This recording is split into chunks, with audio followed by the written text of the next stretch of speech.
аспанға қараймын, жұлдызды санаймын, шуағыңды шаш елге, ақ таңым арайлым. Бағыма балаймын, тамсанып қараймын, жер жаһанда өзіңдей ел жоқ деп санаймын.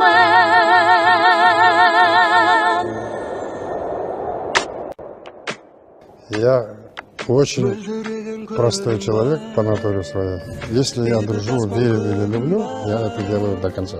Вот если вот он уйдет, что будет здесь? Есть предел, за который уже шагнуть нельзя. Егеменді елім бар, заңғар биік елім бар. Болашаққа жол бастар, ел басымда ерім бар.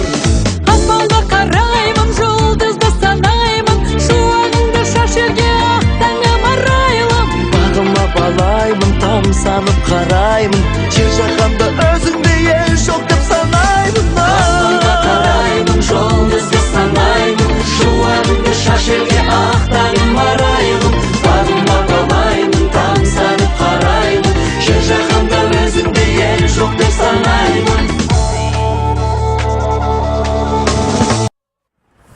Бұл Қостанай мемлекеттік педагогикалық институты. Біздің мақсатымыз елбасымызға байланысты сауалнама алу болып табылады. Ендеше кеттік. Біз білеміз, тәуелсіздік алған жылдан кейін елбасымыз бірнеше рет сайланған болатын. Сол жөнінде айтып өтсеңіз. Ең алғашқы рет президент сайлауы 1991 жылы, яғни тәуелсіздік алған жылы болды.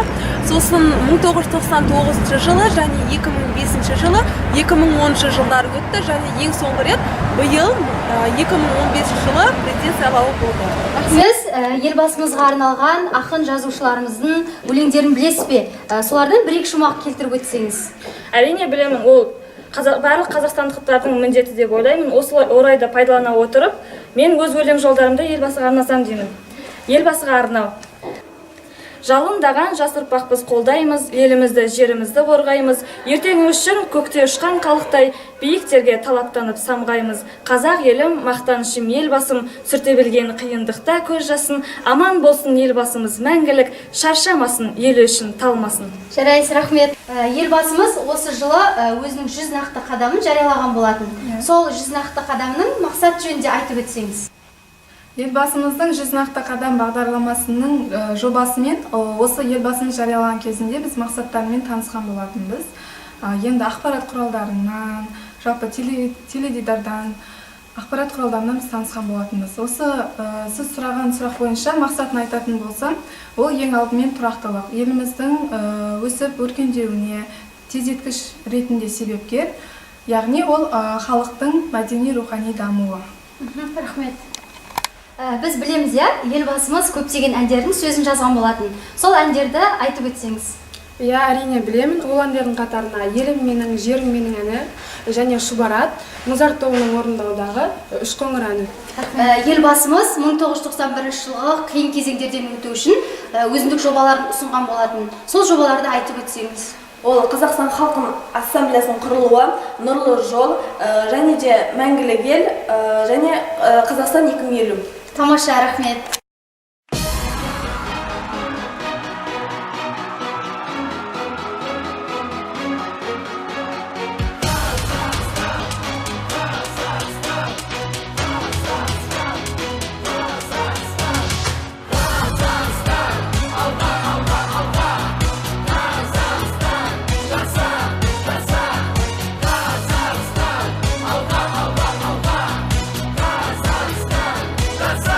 That's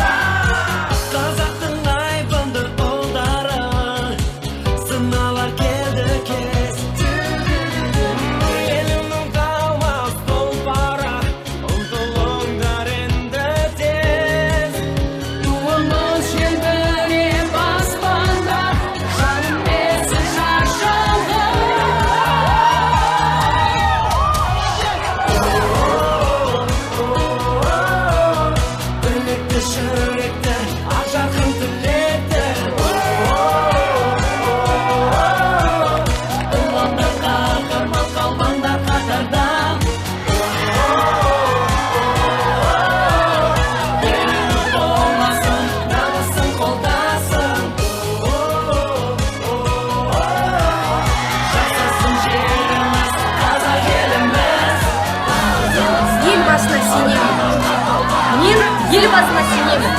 Мен елбасына сенемін. Мен елбасына сенемін. Мен елбасына сенемін.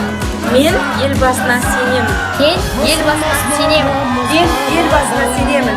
Мен елбасына сенемін. Мен елбасына сенемін. Мен елбасына сенемін. Мен елбасына сенемін. Мен елбасына сенемін. Мен елбасына сенемін.